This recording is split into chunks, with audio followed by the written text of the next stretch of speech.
In the 1940s, the holy grail for pilots was to fly faster than the speed of sound. To do that meant confronting the mysterious sound barrier. For many, it resulted in death. But the demands of global conflict forced the great powers to confront the dangers and wage a secret war in the race to break the sound barrier. Their weapons would be strange wing shapes, mysterious tails, and revolutionary engines. This is the story of Britain's struggle to keep its lead, its secrets, and its technology in an international race with global consequences. For the winner lay the key to the future domination of the skies. Which nation would be first to fly faster than the speed of sound?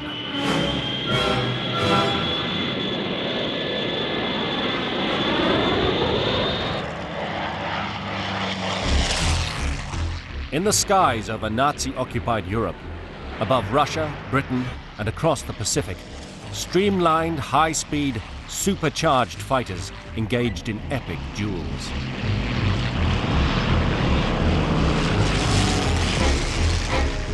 The demands of combat pushed aircraft beyond their limits. Pilots began to experience a mysterious and frightening phenomenon called compressibility.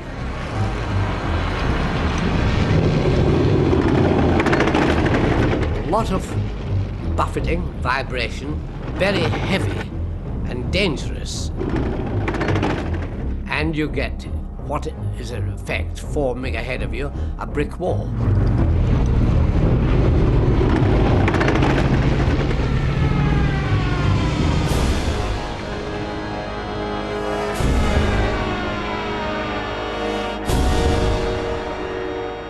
Compressibility often caused a fatal loss of control and could shake an aircraft apart. It occurs as a plane approaches the speed of sound, about 660 miles per hour at high altitude. An aircraft in flight sends pressure waves ahead of it that break up the atmosphere and allow the aircraft to fly forward. As the plane approaches the speed of sound, it begins to catch up with its own pressure waves, and so the air piles up in front of the aircraft. The air is compressed, and suddenly you run into this brick wall, which can have a very heavy effect on the flight handling characteristics of the aircraft.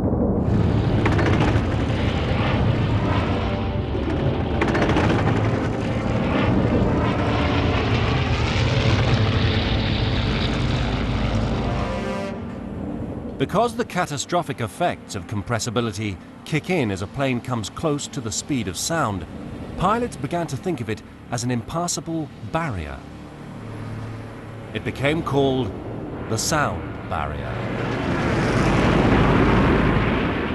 Many people, science fiction writers, even some scientists, doubted that it could ever be penetrated.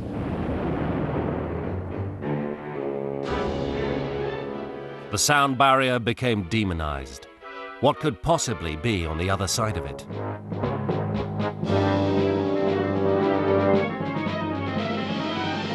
Much was fictionalized about it. I mean, I've read accounts of if you went through it, you would return into being a child. Nonsenses of this kind were rife at that time. And uncertainty bred fear. Was it possible to fly beyond the speed of sound, or supersonically? Or was that just suicidal madness? There were a lot of grounds for believing that it wasn't going to be possible to go supersonic. For one, they had to solve the problem of controllability, carrying off the wings and so forth. These were practical problems. There was some feeling that the barrier would be impenetrable. There were some people that felt if you had sufficient power, then you would be able to penetrate it. But there were disagreements about whether this was feasible or not feasible. If flying any closer to the sound barrier carried such risk of death, such uncertainty, and was probably impossible, why would anyone choose to do it?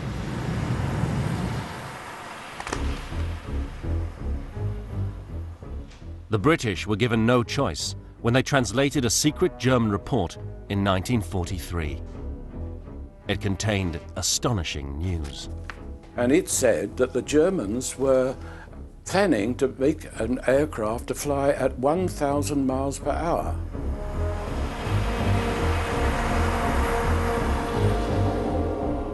"1,000 miles per hour was twice the speed any Allied fighter was then capable of, and far more than the speed of sound, about 660 miles per hour at high altitude. National security demanded a British response. The fate of the nation was on the line.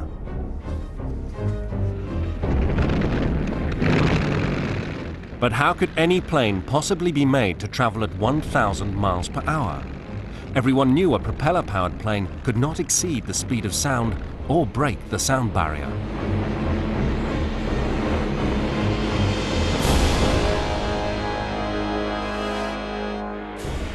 In 1944, the Germans offered a glimpse into the future. A radical new threat to the Allies. A super-fast aircraft that had no propeller, the Messerschmitt 262. We didn't have anything that could match them.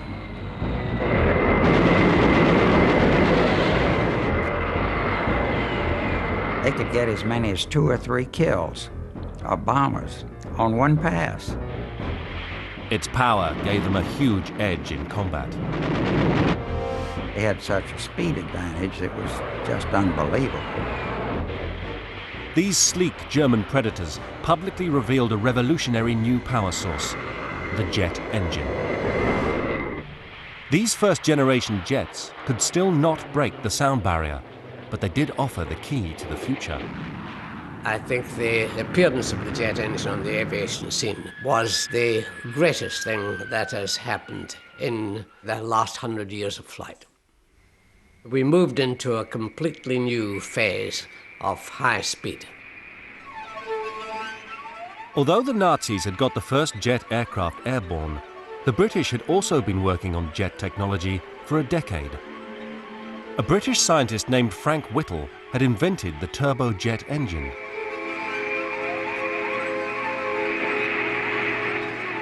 The decoded 1,000 miles an hour memo forced the British government to discover if it was possible to break the sound barrier.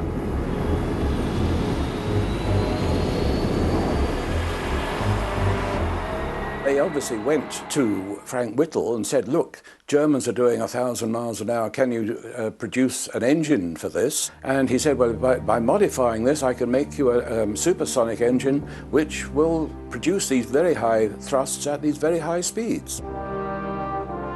Frank Whittle proposed a new, massively enhanced jet engine to prove the capabilities of his invention. This would form the heart of a secret British plane to achieve the seemingly impossible task of breaking the sound barrier.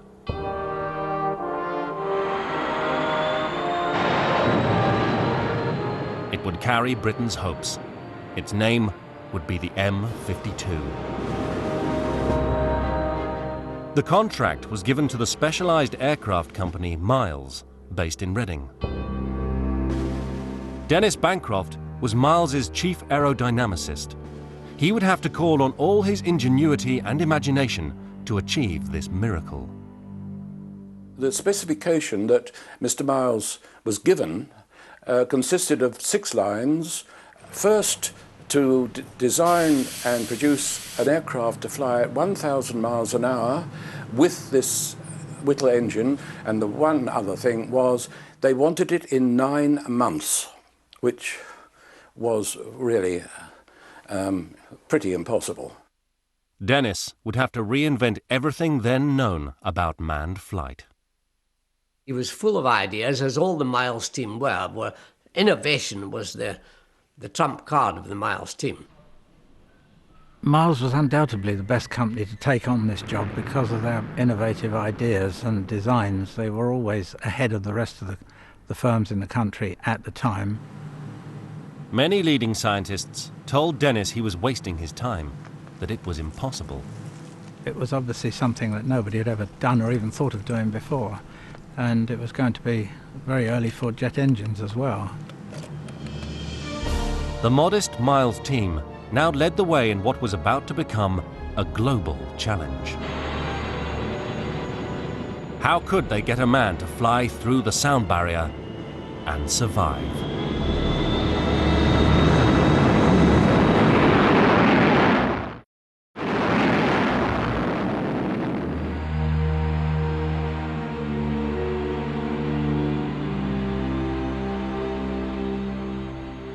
By 1944, the British and Germans led the way in a top-secret race to build a plane that could fly faster than the speed of sound.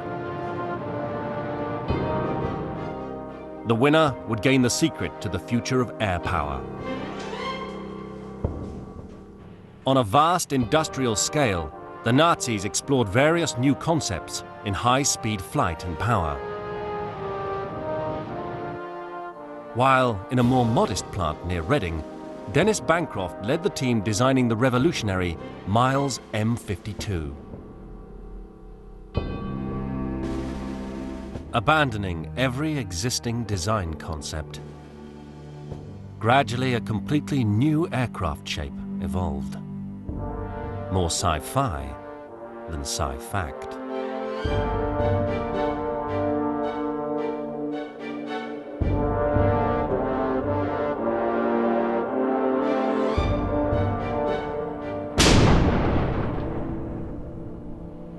The basic shape of the fuselage was based on the shapes obtained from bullet firing tests at supersonic speeds.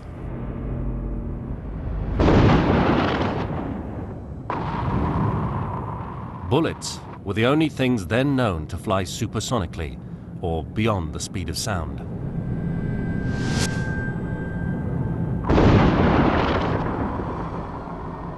In the 19th century, the Austrian scientist Ernst Mach used bullets to record the speed of sound, thereafter called Mach 1. 660 miles per hour at altitude, or 760 miles per hour at sea level. Solid lead was one thing, but many still believed it was impossible for a person to survive crossing the sound barrier.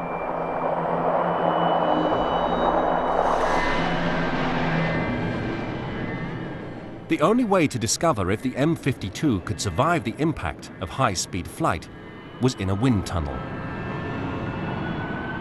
But tests quickly revealed a new problem. As they began to simulate speeds approaching Mach 1, the smoke in the wind tunnel choked and stalled. They were not able to go to supersonic speeds. And this was one of the reasons that a lot of scientists initially believed that it would be impossible to exceed the speed of sound. So if the M52 hit the sound barrier, no one could even guess at what would happen next. It would take an extraordinary pilot to fly into such an unknown. The test pilot for the aircraft would be Captain Eric Brown, who would be doing the high-speed test. Captain Brown certainly had the credentials for the job. Having pushed Spitfires to the limits of their high-speed endurance, he went on to achieve a number of aviation firsts for Britain. He had one characteristic vital to flying the M52. The main factor, strangely enough, was I was not too tall. Nobody over 5'8" could have got into that cockpit and flown the aircraft. Like much of the M52, the small cockpit was an innovative design. The whole cockpit was attached to the main body of the fuselage with 4 explosive bolts. And in an emergency, the pilot fired these bolts, which propelled it forward. The pilot could then carry out a normal bailout because he had a parachute in the cockpit. Men like Eric Brown the first generation of high-speed test pilots played a vital part leading the way into the truly unknown. Thing to remember that there always is a lot of risk in this business. You have to have what it takes to climb into one of these planes and sit on top of all that power and fly it out to the very limits and maybe beyond.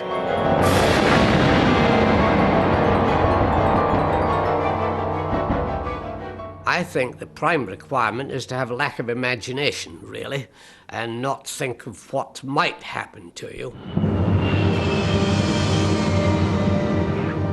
By 1944, the British and Germans both had jet fighters in service. But this was still not a priority for the US military.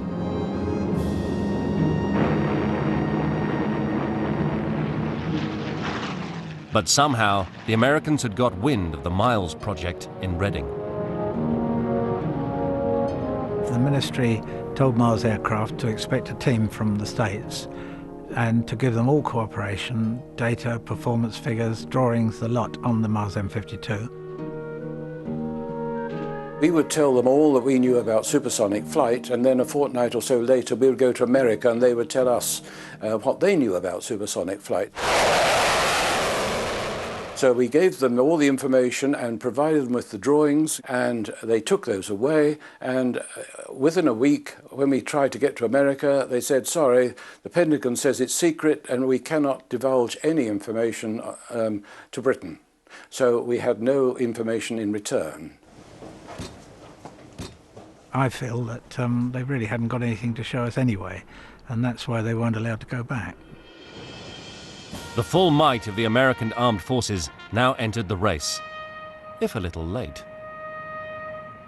Over a year and a half after the M52 specification had been issued, a contract was signed between the US government and the mighty Bell Corporation to design and build a research plane capable of flying at Mach 1. Only time would reveal what, if anything, the Americans had learned from the M52's design. The Bell X-1 was born. Its designers borrowed ideas and inspiration from wherever they could find them. Well, if we know a 50 caliber bullet routinely goes supersonic, let's design the nose of the plane like a 50 caliber bullet.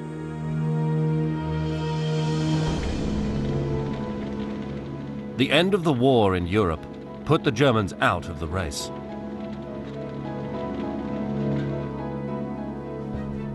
It also revealed an ironic translating mistake.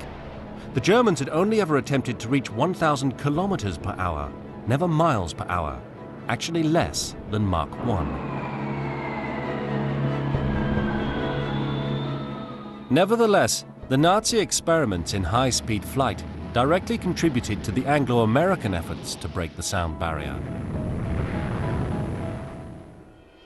Along with jet engines, the Germans had pioneered another form of high-power propulsion, the rocket motor, which had pushed the unmanned V-2 terror weapon past the sound barrier.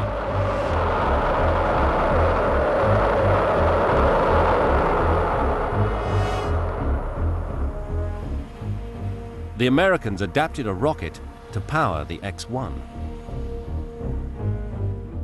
In Britain, the large de Havilland Aircraft Company, which had produced some of the fastest British planes used in the war, were also quick to explore German innovations.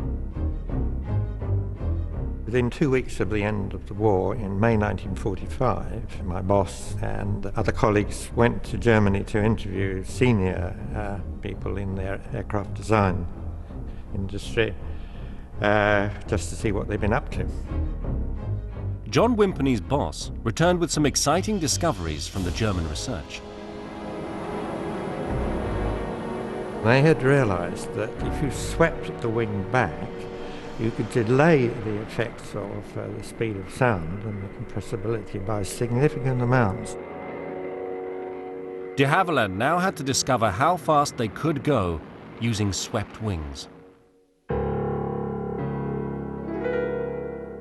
John Wimpey helped adapt the pioneering de Havilland Vampire jet to create a revolutionary experimental aircraft.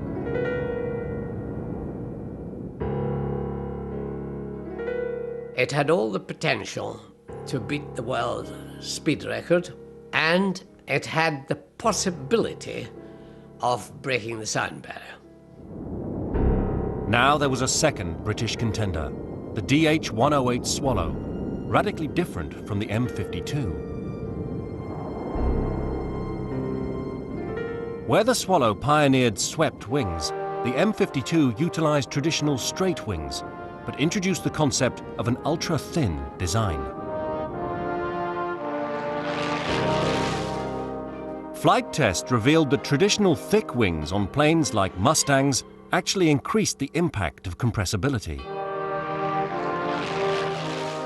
At Miles, designer Dennis Bancroft hoped the M52's slender wings would provide less resistance in high-speed flight, but would they work at low takeoff and landing speeds? The new ultra-thin wings were tested on a small training aircraft. It was nicknamed the Gillette because it was so sharp. And now engineers were wrapped up in sticky plaster because they were getting cut, they were so sharp. The razor edge sliced through the air, and the wings proved to function well. Making up ground, the de Havilland Swallow and the Bell X-1 both quickly went from the drawing board to the production line in less than a year. But with Whittle's enhanced engine providing the required 6,000 pounds of thrust, it looked certain that Britain's M52 would soon be the first to break the barrier.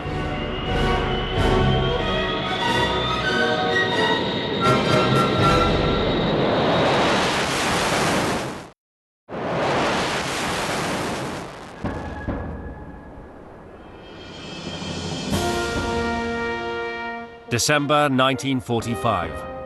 The Bell X-1, America's contender to break the sound barrier, is rolled out, ahead of its British rivals. Work continued on perfecting the 4 rocket motors and delayed the X-1's first powered flight for a year. The interesting thing about the X-1 is that it was a mixture of total high-tech and very basic. The engines, the fuel compression, the fuels themselves were very exotic for the period. The shape is very sophisticated. Other than that, the systems were very basic. Meanwhile, Britain's leading contender, the stunning M52, had gained its final innovation. A unique tailplane.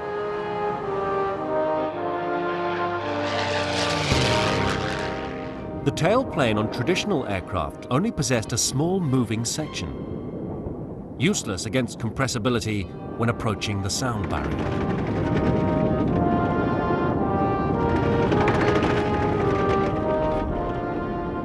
The M52's tailplane would be one solid piece, and the whole thing would move. It was hoped that this all-moving tailplane would give test pilot Eric Brown more control.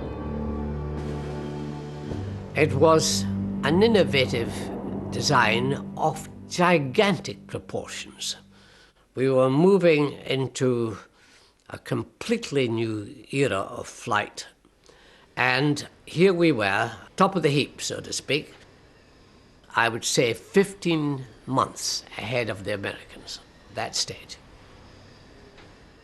By 1946, we had reached about 80% completion of the aeroplane, and it would have flown supersonically in about 3 months' time. The Miles team felt proud of what they had achieved in 2 years, until some shocking news arrived. On the 13th of March, F.G. Miles received a message cancelling the M52 and saying that they were not interested in us continuing it with it.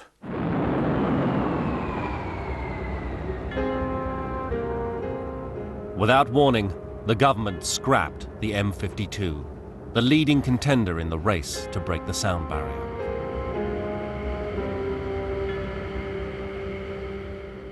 cancellation of the M52 was, without doubt, the most catastrophic event in the annals of British aviation.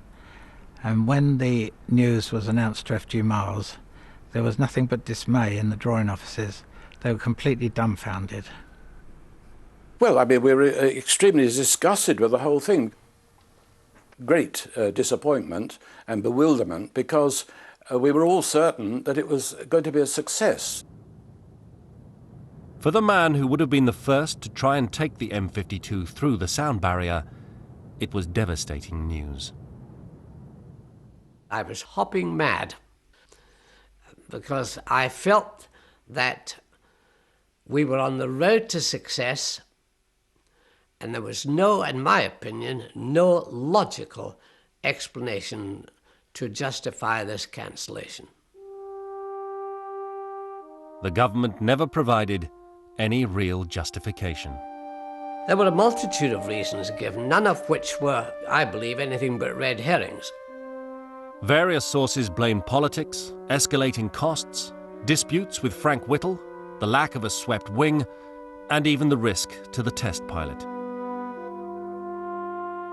And I said, well, since I was going to be the pilot, why hadn't I been asked whether I had any worries about or concerns? But I got nowhere, I'm afraid, on that line. Almost 60 years later, it is still not known why the groundbreaking M52 was cancelled. But its innovations would live to fly another day.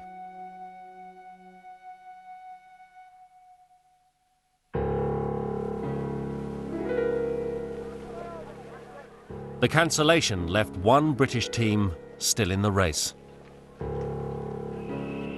John Wimpney watched nervously as the graceful DH-108 Swallow made its first flight. Well, naturally, one can't help feeling butterflies in the tummy. I would be dishonest if I said otherwise. You see the aircraft take off fairly rapidly, diminishes to a little speck in the sky. And then, of course, you wait to see this little speck reappear from the opposite direction when it's coming into land. The Swallow proved capable of very high speeds. Flown by de Havilland's chief test pilot and son of the company's founder, Geoffrey de Havilland Jr.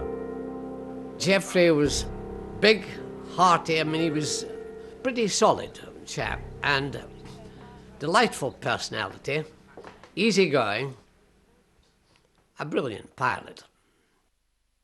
De Havilland Jr. loved pushing the first truly swept-wing jet to its limits.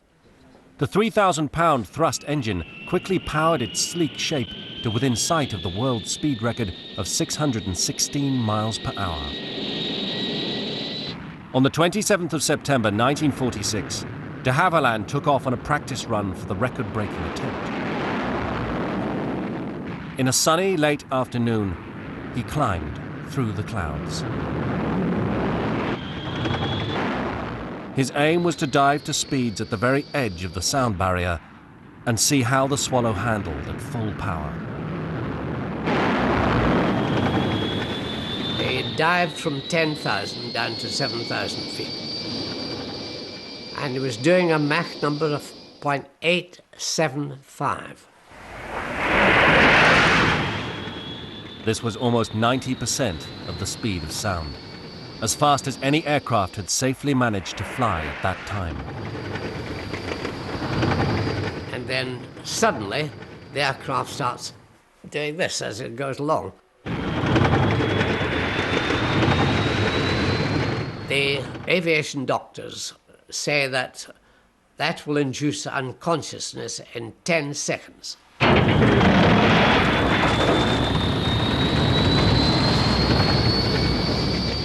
And it built up to such a degree that the wings were given too much of a load and broke off. And it is almost certain that his head struck the canopy in one of these oscillations and broke his neck.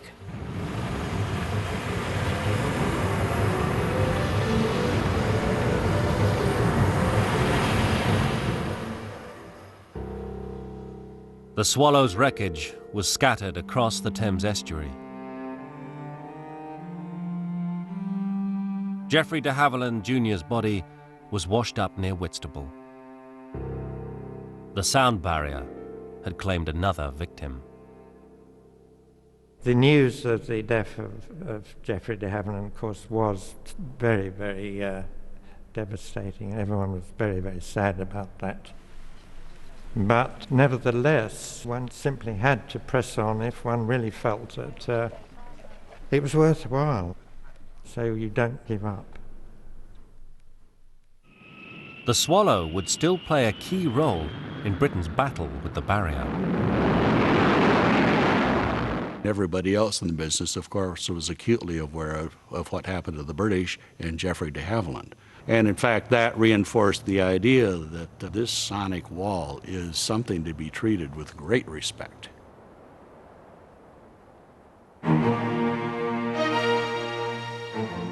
Other powers were not deterred by this tragedy or the risk. The Russian Bear was about to enter the race. The Russians were given a start when the British sold them their latest jet engine design in 1946, even though Soviet forces had occupied most of East Europe. Now fearful of the West's technology lead and of US atomic power, Stalin demanded the Soviet Union catch up. He knew that whichever nation cracked the secret of supersonic flight would dominate the skies, even in a Cold War. After the initial flights, the American military speeded up the X-1's test program from mid-1947. The man now chosen to fly the X-1 would be 24-year-old Captain Chuck Yeager. Number one, I could fly airplanes. I'd been to test pilot school, and I understood machinery. The X-1 would blow up on you real easy if you didn't know the system. And a lot of the systems in the X-1 were systems that my dad used in the natural gas fields in West Virginia, and so it was easy for me. Lieutenant Bob Hoover would be his backup and chase pilot. Chuck Yeager was just the greatest pilot I'd ever encountered, and then we became very good friends. Both men had been distinguished fighter pilots in the war, with Yeager scoring 5 kills in one day.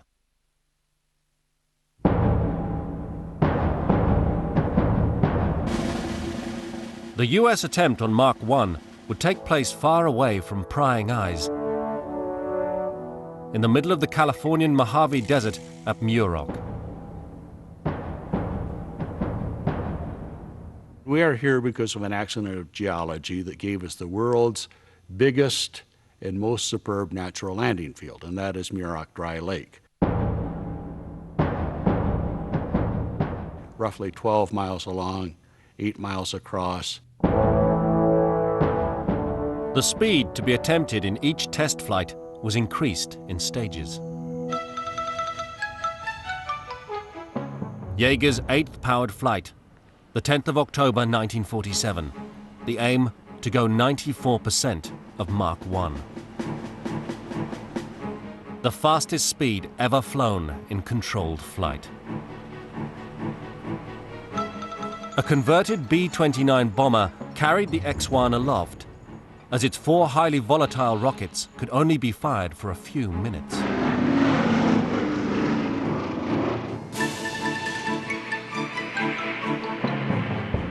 Once dropped, Yeager could then use all the rocket's power to gain speed and enter the danger zone as compressibility hit. When we got the airplane up to 94% of the speed of sound, and I was sitting out there, and I decided to turn the airplane, I pulled back on the control column. Nothing happened. The airplane just went the way it was headed. I said, man, we got a problem. Flying faster than anyone had before, Yeager had lost control of the X-1. Would the sound barrier claim another victim?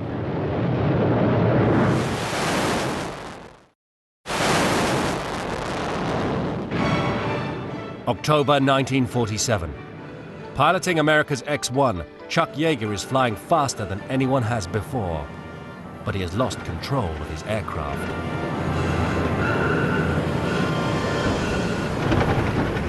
He could shove back and forth on the stick and absolutely nothing would happen. The nose stayed glued right to the horizon. A horrifying experience for any pilot. I said, man, we got a problem. So I raked the rockets off and jettisoned the liquid oxygen and alcohol, and came down and landed, and got the engineers together, and we had a little heart-to-heart talk. So we got a problem. Could the X-1 be made safe at such speeds? The engineering team found a feature on the X-1 that had never been made operational, an all-moving tailplane or horizontal stabilizer. And Jack Ridley, who was our engineer on the program, said we could make this horizontal stabilizer movable, and then that would give you more power on the elevators.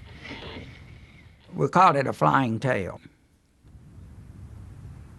Larry Bell had designed an adjustable horizontal stabilizer. This was not a new invention, but he thought it might be handy to put it in there to refine the handling of the airplane. There would be fatal consequences if the all-moving tailplane failed on its next flight.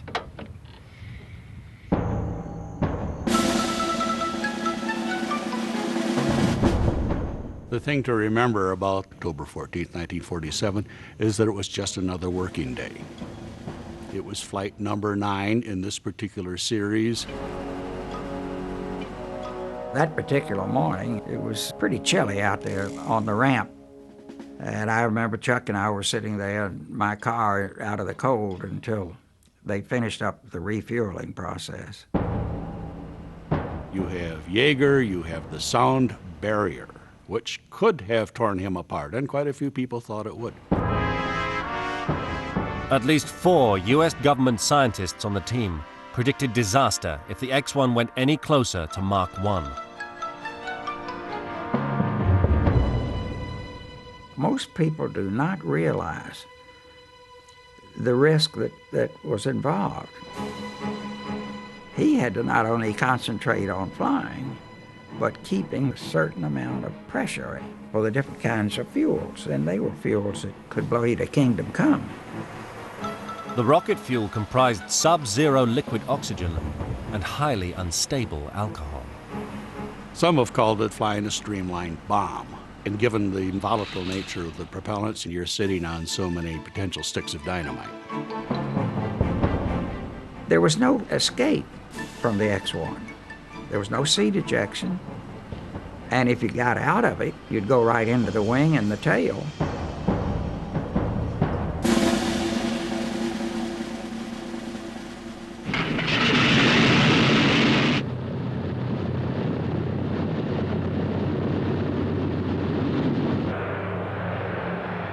The B-29 carried the X-1 slowly to 20,000 feet. Hoover raced ahead in his jet chase plane. I would be on my way to altitude because it would take me forever to get there.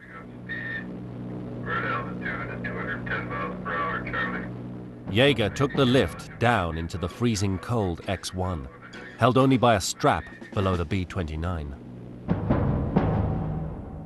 They let you down till you're opposite the door and you slide in feet first. Asked if he was good to go, Yeager replied, "Hell yes, let's get it over with." It was 10:26. 5, 3, 2, 1. Okay, drop it. Drop.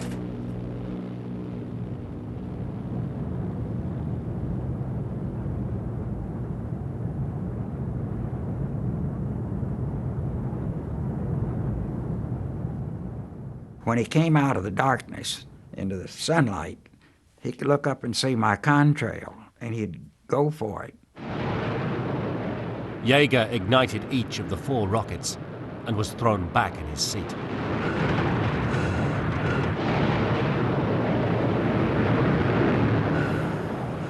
As the X-1 neared the speed of sound, compressibility hit. Yeager struggled to maintain control. The nose begins to come up on the airplane. I just crank the leading edge up on the horizontal stabilizer, keep the nose down.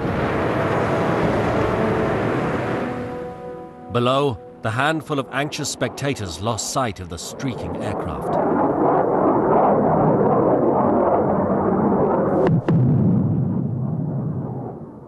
Miles away, they heard a huge explosion. And there were a lot of people here at Muroc who heard that and thought, my God, Jaeger's blown up. Well, they could see the vapor trail, they could hear the explosion, what would they expect? The world had heard its first sonic boom. I was at 8/10 Mach number, and I felt like I was sitting still, just hanging there. He was right on by me. The Mach meter went off the scale. When it did, all the buffeting smoothed out because it was supersonic flow of the whole airplane. And even I knew that we'd gotten above the speed of sound. Jaeger became the first man to see the far side of the sound barrier and found nothing but tranquility. He had reached Mach 1.06, 700 miles per hour at 43,000 feet in a total flight time of 14 minutes. The sound barrier had finally been broken, and Jaeger had earned his place in the history books.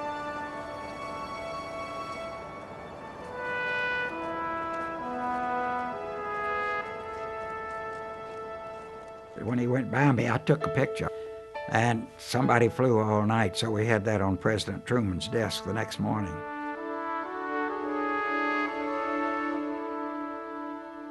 The X-1 team went out to celebrate. We were having a great time, and then somebody came in and said, "This is top secret." We all looked at one another and said, you know, everybody already knew what had happened, but it was not publicized for a long, long time afterwards. The Americans had discovered the secret of breaking the sound barrier and wanted to keep it for themselves. We found out in order to control the airplane through Mach 1, we had to have a flying tail on it. That really was the answer to flying at supersonic speed. They didn't want the Russians to know about this movable tail. When it became public, the British M52 team felt robbed. They had designed an operational moving or flying tailplane 4 years earlier. As far as I know, the Bell people took the idea from us that an all-moving tailplane was desirable. Months before the X-1 had even been commissioned, a US team had been given access to the Miles design.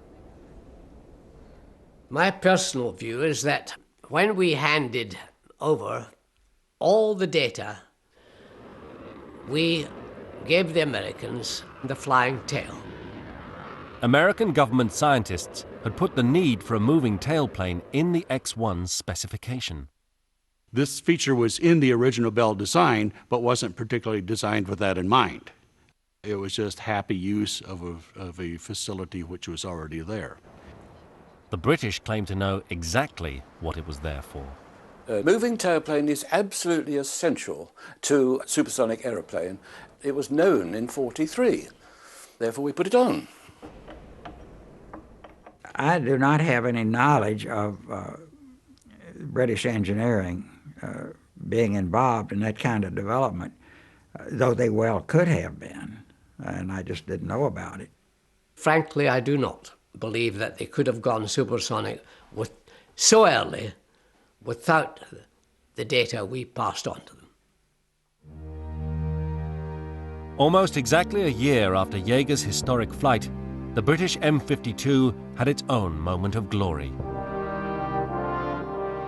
Britain had continued its research into high-speed flight using unmanned test vehicles. In 1948, a rocket-powered scale model of the M52 was dropped from a mother plane and quickly broke the sound barrier.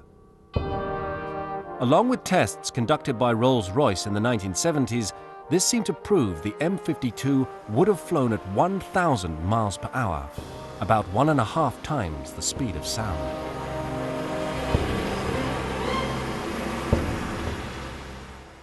Dennis Bancroft and the M52 had been vindicated. And the de Havilland team won the runners-up prize in 1948 when a DH-108 Swallow also achieved Mach 1 in an uncontrolled dive. Quickly followed by the Russians, whose copied British jet engine powered what they claimed to be the first supersonic fighter. And the man who got so close to being the first through the barrier finally got his chance to make his own sonic boom when on secondment in the United States. We had to prove it by making the boom over the airfield.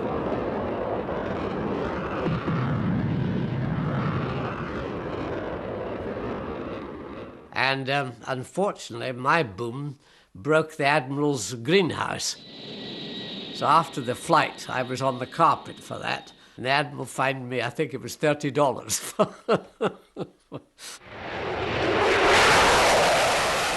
The RAF did not receive its first operational supersonic fighter until 1960, years after the Russians and the US Air Force.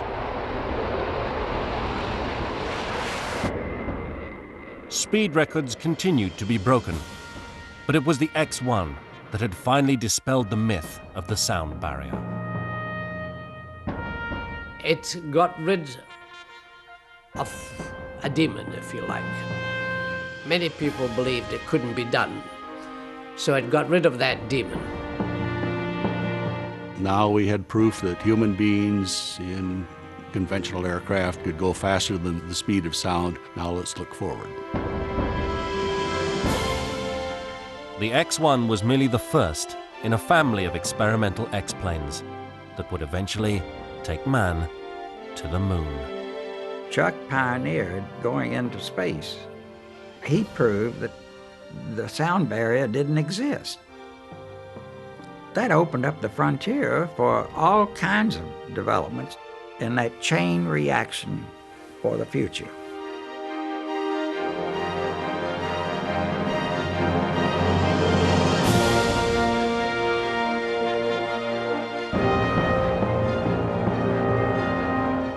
Explore the design and technology that won the race at channel4.com/science.